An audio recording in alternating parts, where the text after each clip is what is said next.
रात का सन्नाटा हर दिशा में फैल चुका था। अमावस्या की रात थी और आसमान कोई तारा नहीं चमक रहा था। हर चीज खूब अंधेरे में लिपटी हुई थी। मैं अपने गांव के पुराने किले के पास से गुजर रहा था। उस किले की कहानियां बचपन से सुनता आया था, लेकिन कभी यकीन नहीं हुआ कि वहां कुछ अजीब है। मगर आज आज कुछ अलग महसूस हो रहा था। हवा ठंडी थी, लेकिन उसमें कुछ ऐसा था जो रोंगटे खड़े कर दे।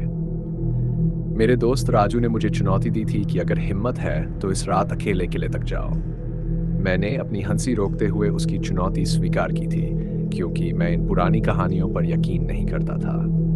लेकिन जैसे जैसे मैं किले के करीब पहुंचा, मेरे कदम खुद ब खुद धीमे पड़ने लगे।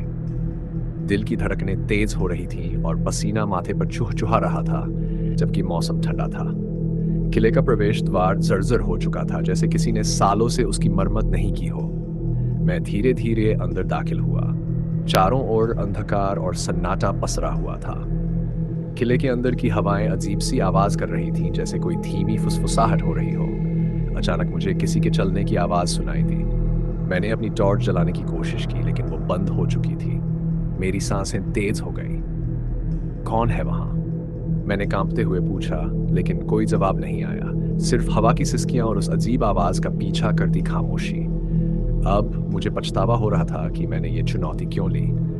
कुछ कदम आगे बढ़ा तो अचानक मेरी आंखों के सामने एक साया सा गुजरा। वो तेजी से दीवार की ओर गया और गायब हो गया। मैंने अपना दिल थाम लिया। ये मेरा भ्रम था या सच में कुछ था वहां?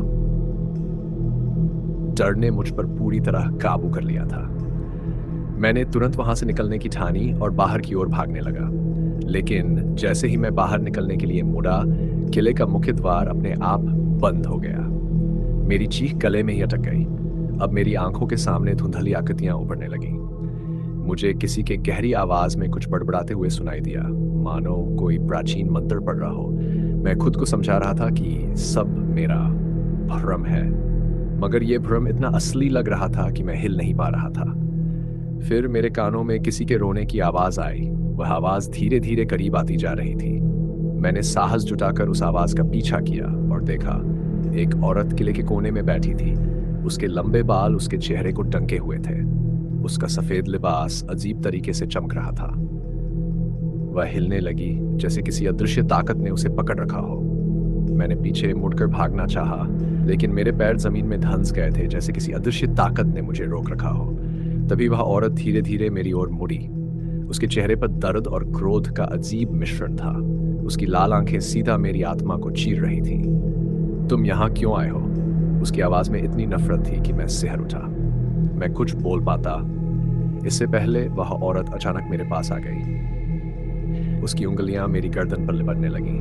मैंने अपने हाथ से उसे धकेलने की कोशिश की, लेकिन उसका स्पर्श इतना ठंडा था कि मेरी सारी ताकत खत्म हो गई। एक पल के लिए मेरी आंखों के सामने सब कुछ धुंधला हो गया और फिर सब कुछ शांत हो गया।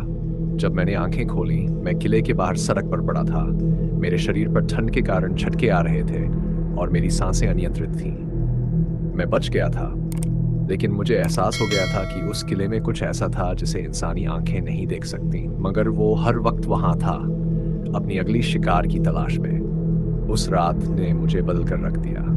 अब मैं कभी अमावस्या की रात को उस किले की ओर जाने की हिम्मत नहीं करूंगा।